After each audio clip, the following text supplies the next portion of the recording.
Amém, irmãos.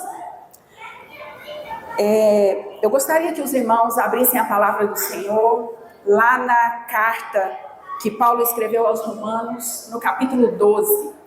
Romanos, no capítulo 12. Então, quantos já abriram a palavra do Senhor lá no Romanos, capítulo 12, no versículo 2? Quantos encontraram? Diz amém. Amém? Então, vamos ler aqui a palavra do Senhor.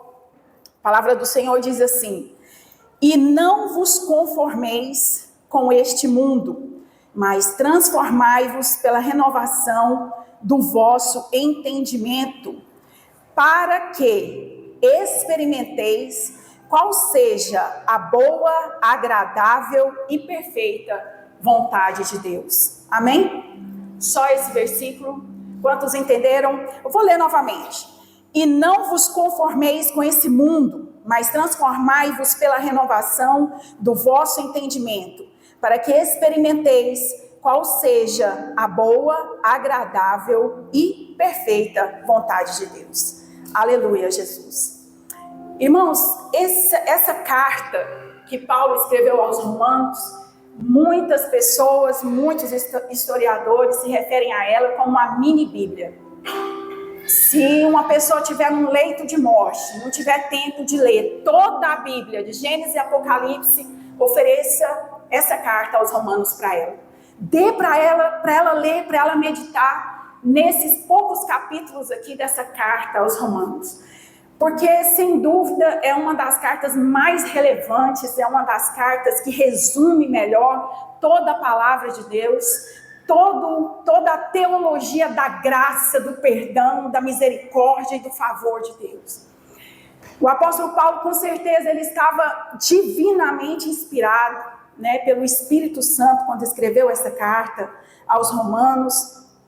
E é uma carta de uma relevância sem precedentes. Então, se você quer indicar um livro para alguém, um novo convertido, uma pessoa que precisa muito ter uma visão clara do amor de Deus, da graça de Deus, você vai falar: leia Romanos, leia a carta que Paulo escreveu aos Romanos.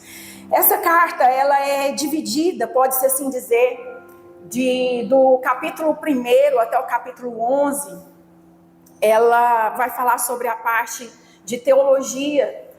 Aqui você vai ler um dos versículos mais importantes, mais lindos, lá no capítulo 8, você vai ver quando Paulo diz assim: quem nos separará do amor de Deus?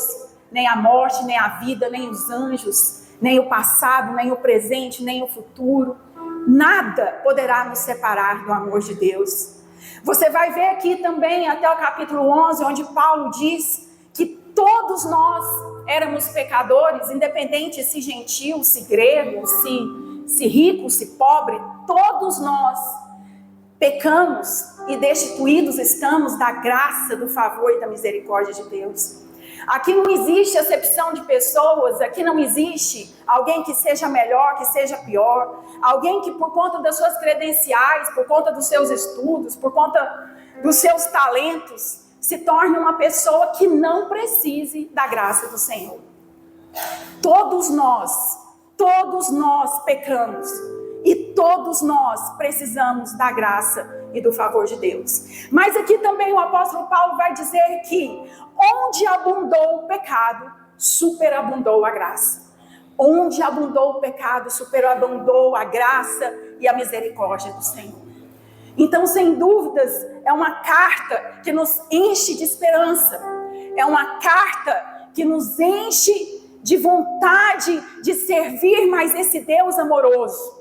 Esse Deus que nos ama apesar dos nossos defeitos. Esse Deus que nos oferece essa graça, esse favor, embora nós não merecemos. Então, essa carta é uma carta tremenda, mas hoje eu quero meditar com você a partir desse capítulo 12. Antes do capítulo 12, Paulo vai falar sobre a teologia, e aqui ele começa a falar sobre a parte prática, sobre a parte de aplicação, como você deve aplicar a palavra do Senhor Jesus ao contexto da sua vida. E aqui no versículo que nós lemos, ele começa falando: não vos conformeis com esse mundo. Ou seja, é uma ordem: não vos conformeis com esse mundo. Por que não vos conformar com esse mundo? Pastor, mas como assim conformar?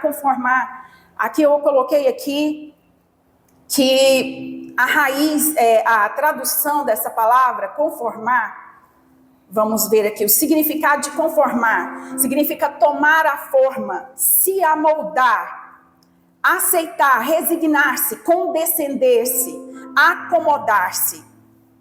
Tomar a forma, acomodar, aceitar.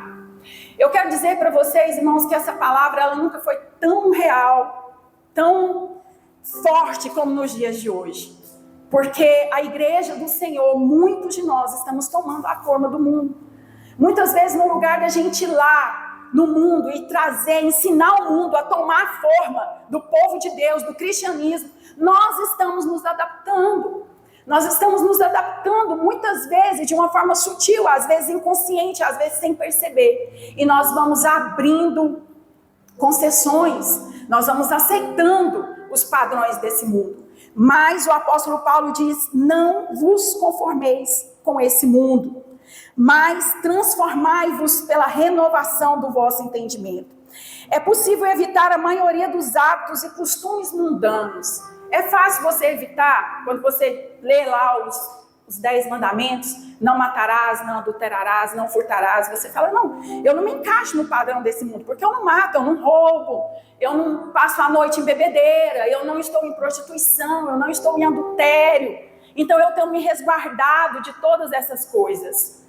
Mas todas as vezes que Jesus, ele vai ao encontro de uma pessoa, ele desafia. Não é simplesmente uma doutrina, não é simplesmente os hábitos daquela pessoa, os costumes daquela pessoa. O Senhor Jesus, ele desafia o nosso coração. É aquilo que está no seu coração, é aquilo que está na sua mente que importa. É fácil eu evitar todas essas coisas que eu falei, mas o difícil é você deixar de ser orgulhoso. O difícil é você deixar de ter medo, de sentir-se paralisado pela ingratidão. É difícil você deixar de ser orgulhoso. São os problemas do coração que Jesus vem desafiar. Então, isso envolve quando Paulo fala, não vos conformeis com esse mundo. Então, nós devemos entender que o Senhor tem uma vida plena para nós. O apóstolo Paulo diz aqui, para que experimenteis qual seja a boa, perfeita e agradável vontade de Deus. Isso significa plenitude. Eu pergunto para você hoje, você tem vivido o melhor de Deus para a sua vida? Você tem certeza que você está vivendo a vontade boa, perfeita e agradável de Deus para a sua vida? Em todos os aspectos da sua vida, no seu casamento, no seu trabalho, nos seus relacionamentos, você está vivendo a vontade boa, perfeita e agradável?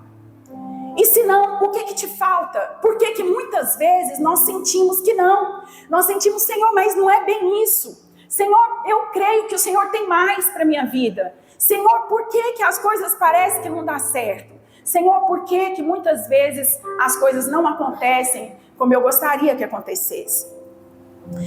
E aqui está falando que nós precisamos transformar a nossa mente. É necessário haver uma mudança de mente. Muitas vezes, irmãos, nós nos deparamos com pessoas com a mentalidade doente, uma mentalidade distorcida, uma mentalidade que não condiz com a realidade daquilo que o Senhor preparou, daquilo que o Senhor planejou para que nós fôssemos, para que nós vivêssemos. E hoje eu quero falar um pouco a respeito disso. Eu quero falar com os irmãos sobre essa transformação e essa renovação da mente. O significado de transformação é um processo de mudança profunda, que vai muito além de uma alteração de comportamento, é uma mudança de dentro para fora. Significa metamorfose, é você mudar de dentro para fora e não de fora para dentro.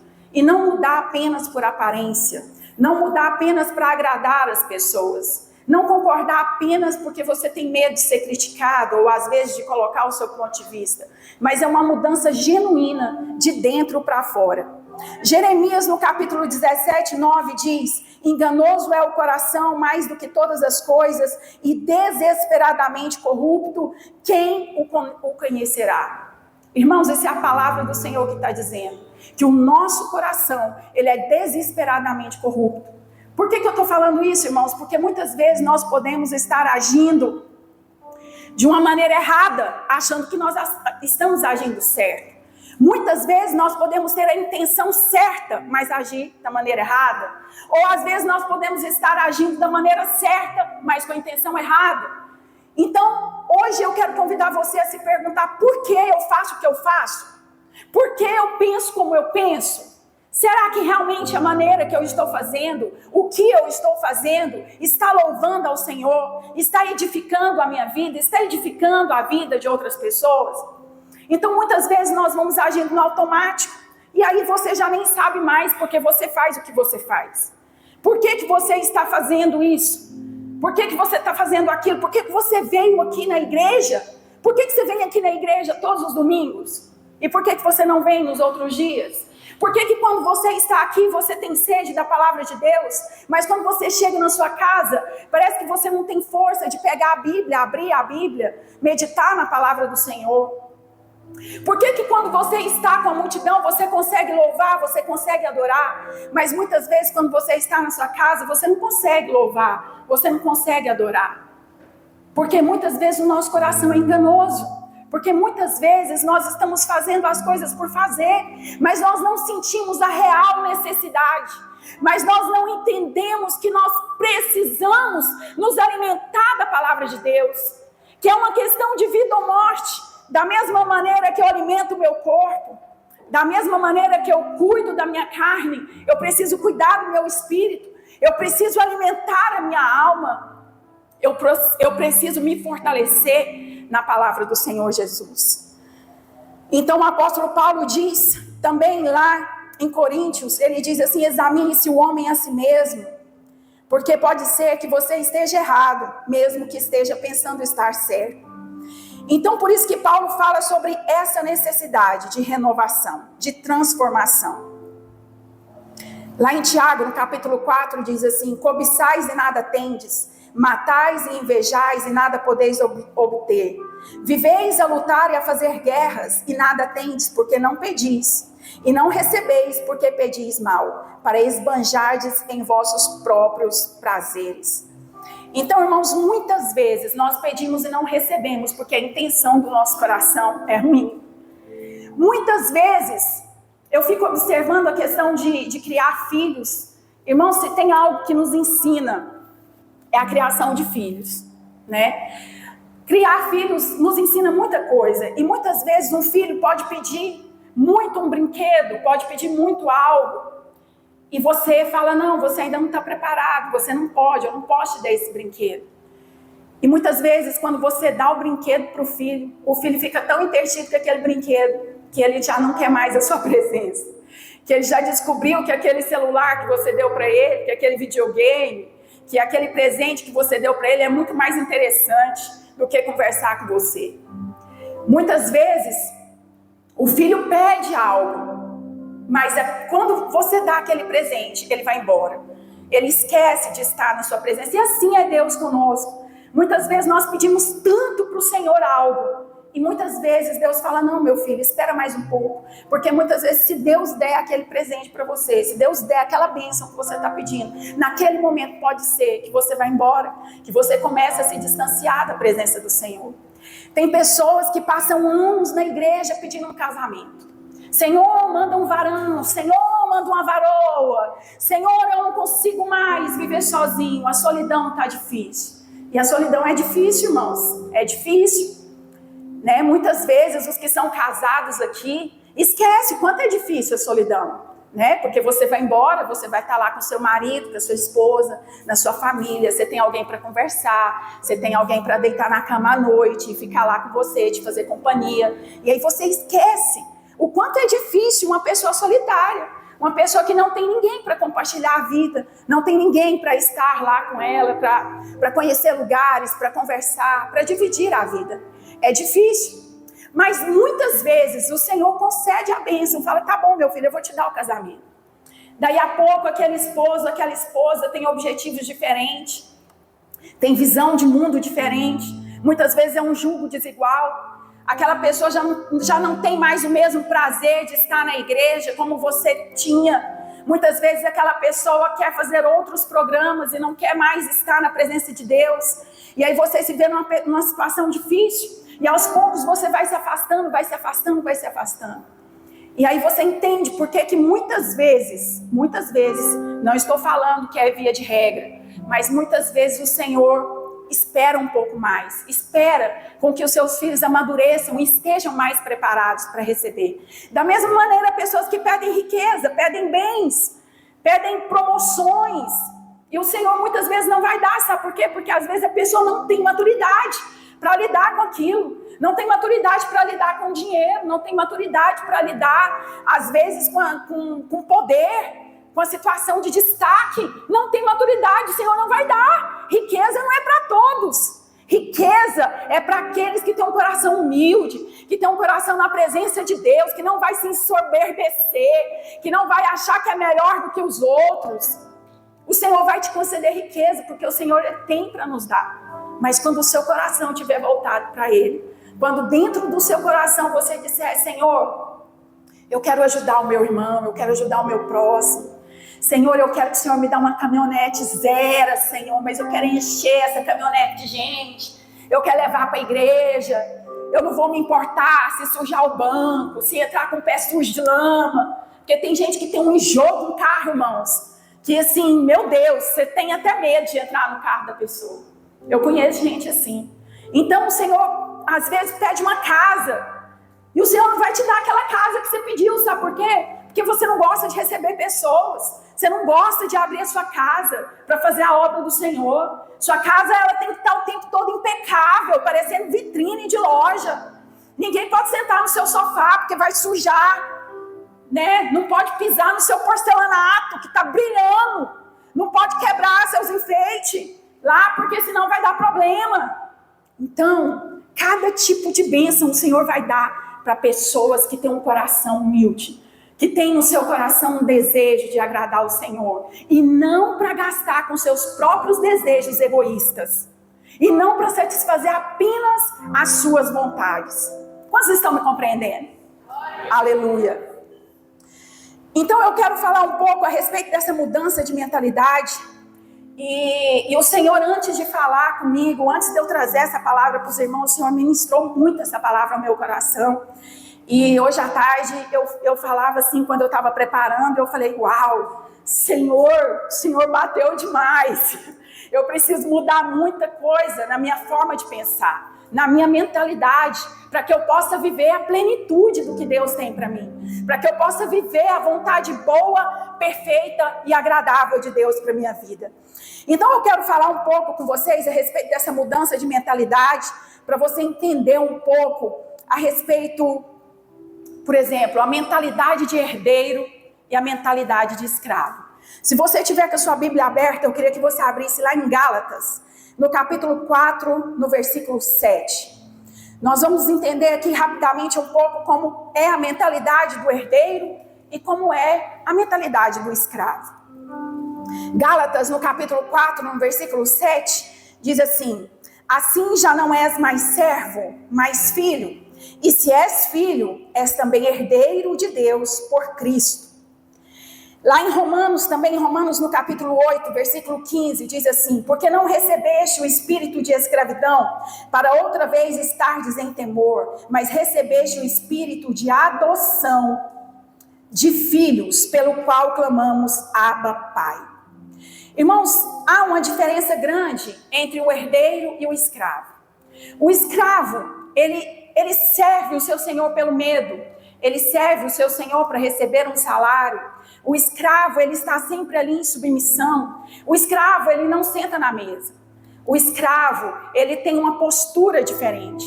Ele está sempre achando que aquilo não é para ele, né? Porque ele vê os herdeiros sentados na mesa, ele fala, não, é o lugar do herdeiro. O meu lugar não é lá na mesa, o meu lugar é aqui.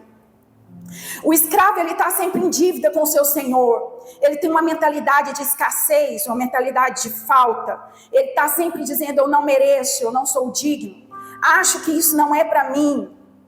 E ele vive implorando por migalhas, enquanto o filho se assenta na mesa. Então, muitas vezes, apesar de nós sermos herdeiros, herdeiro com Cristo, como está dizendo na palavra de Deus, apesar de sermos herdeiros, nós temos a mentalidade de escravo. Eu não sei se você já viu pessoas assim, pessoas que estão sempre pensando pequeno, a mentalidade de falta. Ah, irmão, vamos ali, vamos fazer isso. Não posso não, porque eu preciso trabalhar amanhã, porque eu não posso gastar, porque eu não posso fazer isso, porque pode faltar lá na frente. Não, eu não posso, não, me deixa aqui. Você dá uma oportunidade para o irmão, você fala assim, não, vamos fazer isso, vamos fazer aquilo. Não, é porque assim, eu não sei se eu vou ser bem-vindo lá naquele lugar, não, porque eu acho que isso é demais para mim. Irmão, mas você é uma bênção, você tem um potencial, você fala bem, você tem um dom de cantar, vai lá na frente e canta. Não, eu tenho vergonha, vive uma mentalidade de falta, de escassez, de medo. Essa é a mentalidade do escravo. Mas para nós desfrutarmos o melhor de Deus, nós precisamos entender que nós somos herdeiros. E o herdeiro, ele tem direito a se sentar à mesa. Quando alguém te falar assim, vamos fazer, porque Deus está comigo. Eu estou com medo, mas eu vou fazer assim mesmo. É difícil, mas eu creio que pode ser uma porta que Deus se abriu. Eu não quero, mas eu vou fazer sobre uma palavra de Deus. Eu vou avançar, eu vou prosseguir, eu vou dar o melhor de mim, né? Essa é uma mentalidade de herdeiro. Às vezes você olha para você é improvável mesmo. Muitas vezes nós nos vemos distante de certas coisas. Mas a palavra do Senhor nos diz que grandes são os pensamentos que Ele tem ao nosso respeito. Pensamentos de paz e não pensamentos de guerra. Pensamentos bons para nos dar o fim que nós desejamos. Então muitas vezes nós deixamos de aproveitar aquilo que o Senhor tem para nós, porque nós permanecemos com a mentalidade de escravo. Eu acho interessante a diferença entre o servo, né, e o filho. E o que eu quero dizer com isso? Você é herdeiro, está no seu DNA. Você é filho do rei. Você tem um DNA de majestade. Você tem sangue real nas suas veias. O Senhor te chamou para conquistar. O Senhor te chamou para ir lá como Caleb e Josué e falar assim, olha, eu quero o melhor lugar dessa terra. Porque todo mundo desistiu, ninguém acreditou. Mas eu acreditei, então agora eu tomo posse. Eu quero o melhor lugar. Eu não quero qualquer coisa não, eu quero o melhor, eu quero desfrutar do melhor de Deus. Sabe por que Josué e Caleb pensavam assim? Porque eles sabiam quem eles eram. Eles sabiam qual era a real identidade deles. Eu sou filho do rei, e eu tenho direito, né? Eu gosto muito, eu não sei se vocês já assistiram o filme Rei Leão. Se alguém não assistiu, assista com a sua família. Reúne todo mundo, vai assistir. Só que não é o último, que parece que vai fazer um lançamento agora. É um outro filme, acho que é o segundo Rei Leão. E eu acho interessante naquele filme, porque existe um reino. E o Mufasa, que é o pai do Simba, ele sobe numa montanha, numa pedra bem alta. E ele mostra todo aquele reino, toda aquela floresta para o Simba. E o Simba é um leãozinho pequenininho. E ele fala, meu filho, tudo isso aqui é seu, meu filho. Você é herdeiro, você é meu filho. Então, quando o papai se for, você vai reinar sobre tudo isso. Só que de longe, o tio de Simba, ele está ouvindo ali, prestando atenção, e ele ouve. E na verdade, ele queria muito ser o rei. Ele queria muito ser o rei daquele lugar. E ele vê o Simba pequenininho, e ele fala, esse menino não pode reinar. Esse menino é muito forte. Antes mesmo de Simba crescer, ele já começa a entender que o Simba tinha no DNA o sangue de Mufasa. E que ele ia reinar com glória, com poder. E que o reino dele seria bem sucedido. Então Scar faz uma trama maligna. E o Simba cai naquela trama. E acaba comprometendo o pai dele. E o pai dele acaba morrendo num acidente, numa estourada de gnus. E aí quando o pai do Simba morre, ele é um leãozinho pequenininho, ele fica sem saber o que fazer.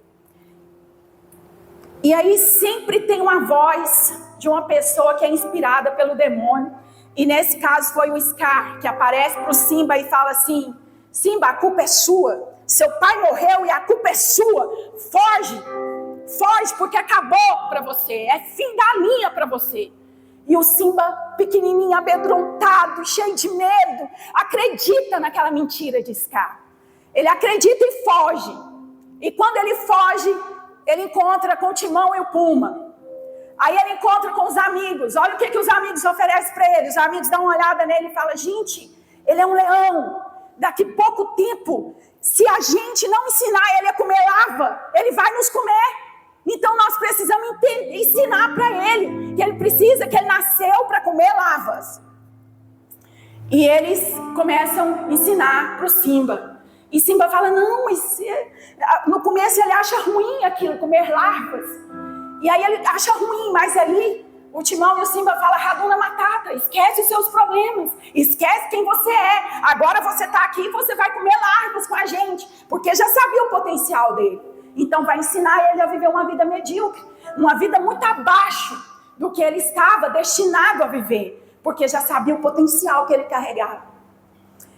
E aí Simba vai viver ali, Hakuna Matata, esquece de tudo, até que aparece um macaquinho. E o macaquinho vai de encontro a ele, bate com um cajado na cabeça dele e fala assim: eu conheço você. E ele fala: mas como assim você me conhece? Ele fala: você é filho de Mufasa. Por onde você anda? Tem um reino lá que está te esperando. O que você anda fazendo? Você é filho de Mufasa.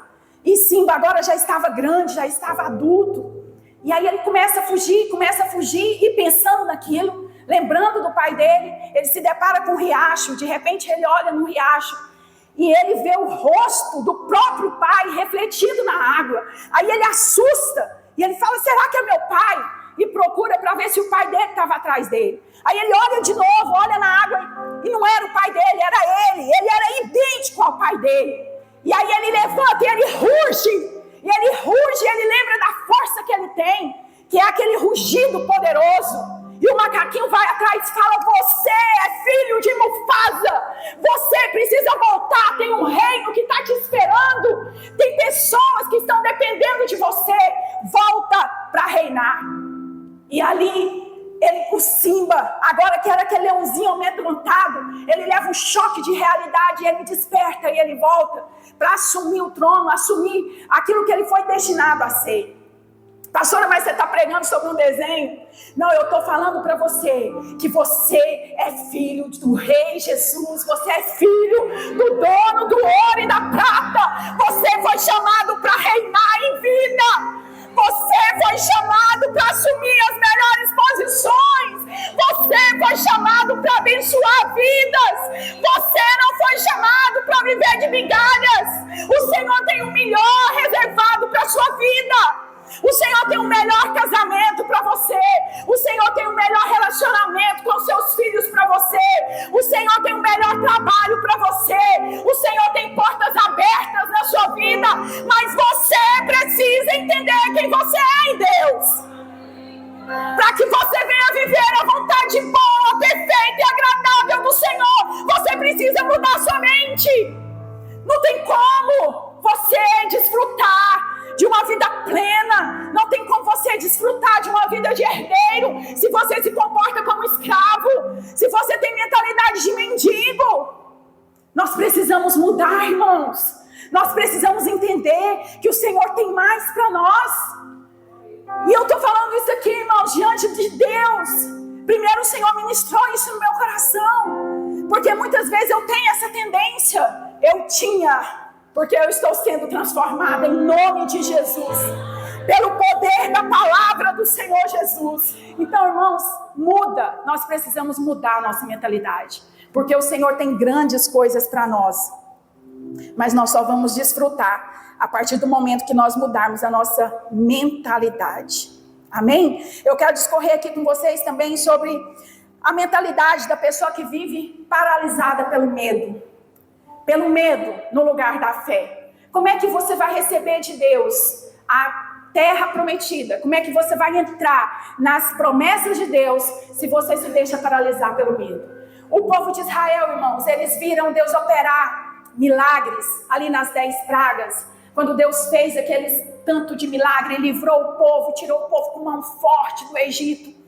E aí de repente se depararam com o Mar Vermelho. O Senhor abriu o Mar Vermelho, exterminou todos os seus inimigos. Caminharam pelo deserto. Deus enviava coluna de fogo à noite, a nuvem durante o dia para proteger aquele povo do calor. Deus enviou a maior provisão de todos os tempos, porque Deus enviou um maná que descia do céu para sustentar aquele povo. Mas quando aquele povo chegou diante do Jordão, para cruzar o Jordão, quando Moisés manda os espias, aqueles espias sentiram medo. Mandaram 12 espias, apenas 2 deles acreditaram que era possível.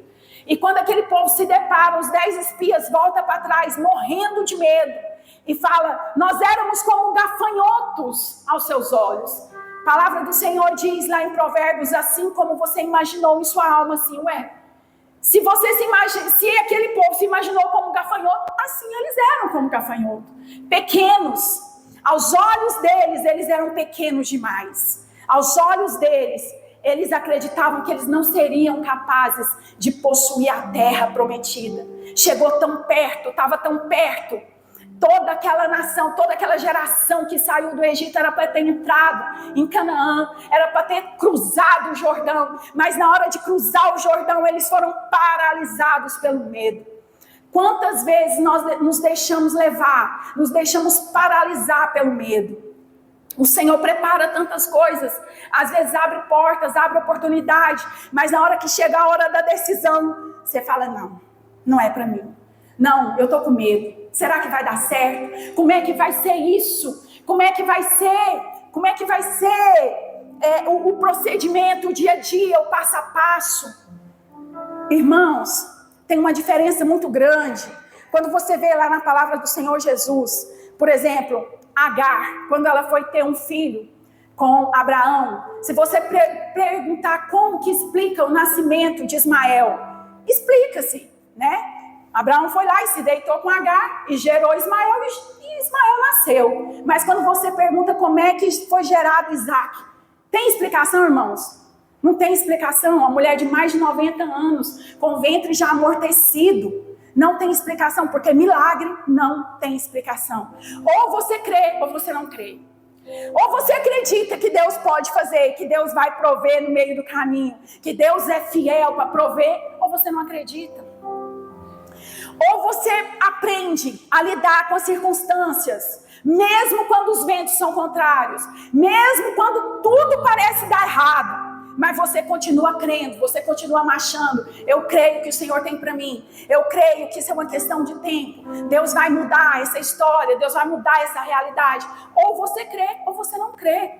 Então o povo de Israel chegou ali tão perto, mas se deixou vencer pelo medo. E muitas vezes nós estamos como o povo de Israel. Nós sentimos medo. Medo, como é que vai ser?